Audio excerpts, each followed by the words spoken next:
Semua orang pasti pernah mengalami kecemasan. Cemas ketika akan melaksanakan ujian, ketika mau interview kerja, ketika harus bayar tagihan, bahkan ketika kita mau berinteraksi dengan orang lain. Kecemasan itu pada umumnya normal, namun berbeda apabila rasa cemas tersebut berlangsung terus-menerus dan terjadi tanpa alasan yang jelas. Kapan suatu kecemasan bukan sekadar perasaan yang datang dan pergi, melainkan suatu penyakit yang serius. Lalu, kita harus paham terlebih dahulu, kecemasan itu apa sih? Kecemasan yaitu suatu bentuk ketakutan yang sangat besar sehingga pengidapnya tidak bisa mengontrol ketakutan yang akan berdampak pada perilakunya. Adapun gejalanya diantaranya ia akan merasa panik, jantung berdebar, dan pikiran yang sulit untuk dikontrol. Jika ia berhasil mengontrol pikiran cemasnya, ia akan kembali berpikir dengan baik. Pertama, kita lihat dulu perbedaan antara rasa cemas dan rasa takut. Apabila kita umpamakan rasa takut sebagai perasaan kita saat bertarung, maka rasa cemas adalah perasaan kita pada malam sebelum pertarungan. Rasa takut ditimbulkan oleh suatu ancaman jelas yang ada di depan mata.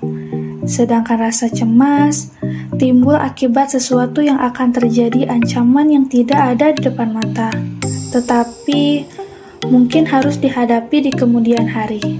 Di Indonesia, prevalensi mental emosional pada usia 15 tahun ke atas mencapai 6%, atau sekitar 14 juta jiwa di tahun 2013. Sementara pada tahun 2018, terjadi peningkatan sebanyak 9,8%. Dapat dialami oleh semua kalangan usia, mulai dari anak kecil, remaja, dewasa, bahkan orang tua. Biasanya, perempuan rentan mengalami kecemasan dibandingkan laki-laki karena adanya faktor hormon. Akan tetapi, bukan berarti laki-laki tidak bisa mengalami kecemasan. Kecemasan bisa muncul di mana saja dan kapan saja. Ada hal yang menurut orang lain biasa saja, dan ada juga yang menjadi hal yang tidak biasa untuk orang yang sedang mengalami kecemasan. Misalnya, saat seseorang berjalan dan tiba-tiba menangis karena melihat sesuatu.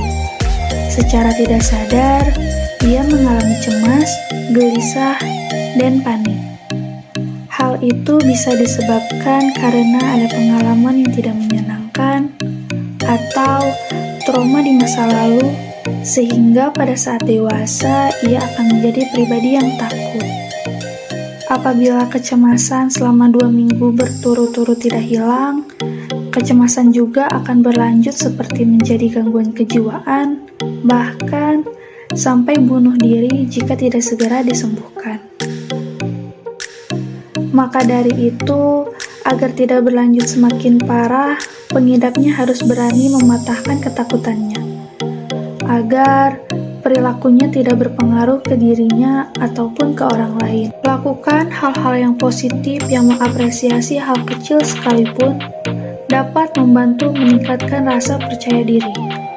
Relaksasi dan mindfulness dapat membantu menurunkan tensi dan kadar kecemasan, sehingga bisa berpikir bersih dan fokus. Jika perlu bantuan dari luar, segeralah untuk melakukan terapi ke psikolog, puskesmas, atau psikiater jika dirasa sudah berat.